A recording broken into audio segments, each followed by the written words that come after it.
भिखारी बना करोड़पति। धनपत और गणपत दोनों भाई थे। गणपत बहुत ही सीधा साधा आदमी था और धनपत बहुत चालाक। जब इनके पिता की मृत्यु हुई थी तब धनपत ने चालाकी से अपने पिता की सारी संपत्ति अपने नाम करवा ली थी और धोखे से गणपत का भी अंगूठा लगवा लिया और गणपत को अपने घर में नौकर तक नहीं रखा। इसलिए मजबूरी में गणपत मंदिर के सामने भीख मांगने लगा, क्योंकि वो पढ़ा लिखा भी नहीं था। धनपत हर हफ्ते मंदिर में भिखारियों को दान देने आता था। उसी मंदिर के सामने गणपत भी भिखारियों के साथ बैठता था। एक दिन हमेशा की तरह धनपत मंदिर के सामने बैठे हुए भिखारियों में खाना बांट रहा था।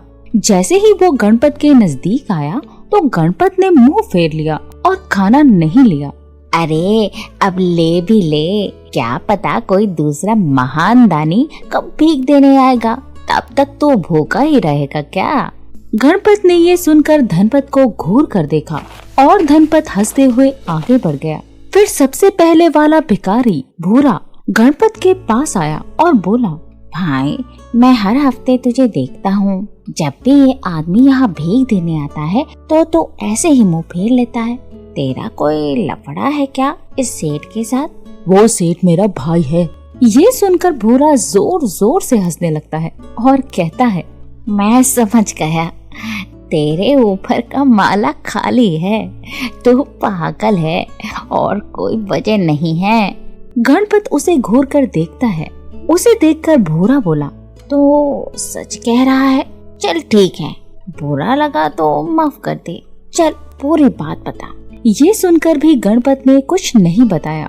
भूरा 4-5 दिन तक लगातार उससे पूछता रहा, लेकिन गणपत को लगा कि वो फिर से उसका मजाक उड़ाएगा, इसलिए गणपत उसे कुछ नहीं बताता। फिर एक दिन भूरा ने कहा, यहाँ जितने भी भिखारी बैठे हैं वो बड़े चालाक हैं, उनकी जिंदगी तो कट जाएगी, लेकिन तो मुझे बहुत सीधा लगता है।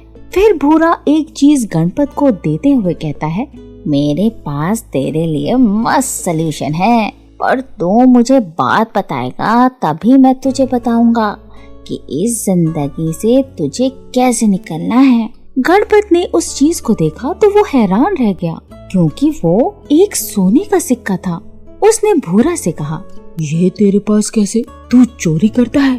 तो मुझे उस सेठ के बारे में बताएगा तो ही मैं तुझे बताऊंगा। ये सुनकर गणपत उसे शुरू से लेकर अभी तक की सारी बातें बता देता है। वो सब सुनकर भूरा को गणपत पर बहुत दया आती है और वो उसे अपने साथ गांव और शहर से बहुत दूर एक जंगल में लेकर जाता है और एक पेड़ के सामने ले जाकर खड़ा कर देता है और कहता है, सुन भाई गणपत, तुझे यहाँ खड़े होकर कहना है, जंगल के राजा मेरी किस्मत बदल दो। गणपत को कुछ अटपटा सा लगता है, लेकिन फिर भी वो ऐसा ही करता है जैसा भूरा ने उसे कहा है। जैसे ही गणपत ये लाइन बोलता है, एक सोने का सिक्का उसके पैरों में आ गिरता है और गणपत की आंखें फटी रह जाती हैं। फिर भूरा उसे कहता है, ये एक जादुई पेड़ है जिसके बारे में मेरे पिता ने मुझे बताया था। ये पेड़ किस्मत बदल देता है, लेकिन तुझे हमेशा भिखारी बनकर ही जीना पड़ेगा और तू यहाँ तभी आना जब तेरे पास अपना एक पैसा भी ना हो, तो ही ये तुझे सोने का सिक्का देगा। तू इसे बेच दे और जो पैसे मिलेंगे उससे ऐश कर। जब पैसा खत्म हो जाए आ जाना, लेकिन तुझे रोज भीख मांगनी पड़ेगी, क्योंकि किस्मत खराब होगी तभी तो बदल कर अच्छी होगी। अब गणपत और भूरा पक्के दोस्त बन जाते हैं और ऐसे ही आकर सोने का सिक्का मांगकर मजे करते हैं। जीवन में पहली बार गणपत को कोई साथी मिला था, इसलिए वो अब खुश रहने लगता है। कुछ हफ्तों में धनपत भी उसे खुश देखता है और सोचता है, ये हमेशा मायूस रहने वाले गणपत को मैंने आज तक मुस्कुराते भी नहीं देखा। आजकल ये इतना खुश कैसे? कुछ तो गड़बड़ है। इसके बाद धनपत गणपत के ऊपर कड़ी नजर रखने लगता है और एक दिन जब भूरा और गणपत जंगल जाते हैं तो धनपत उनका पीछा करता है और देखता है कि गणपत पेड़ के सामने खड़ा होकर कह रहा है, जंगल के राजा मेरी किस्मत बदल दो। और ये सुनते ही सोने का सिक्का उसके पैरों में आ गिरता है। धनपत के तो पैरों तले से जमीन खिसक जाती है और वो वहीं छिपकर गणपत के जाने का इंतजार करता है। जैसे ही गणपत और भूरा चले जाते हैं तो धनपत भी पेड़ के सामने पहुंच जाता है। वो इतना लालची होता है कि पेड़ के जादू के बारे में जाने बिना ही कहता है, जंगल के राजा, मेरी किस्मत बदल दो। लेकिन कोई सोने का सिक्का नहीं गिरता, बल्कि उसका फोन बजता है और उसे पता चलता है कि गणपत ने अपनी संपत्ति वापस लेने के लिए जो केस किया था वो उसे जीत गया है। ये सब कैसे हुआ कुछ समझ नहीं आता। वो टेंशन में घर की तरफ भाग लेता है। रास्ते में उसे गणपत और भूरा भी देख लेते हैं और समझ जाते हैं कि धनपत को पेड़ के बारे में पता चल गया है। वो पेड़ की तरफ भागते हैं तो पेड़ वहाँ से गायब होता है। अरे पेड़ कहाँ गया?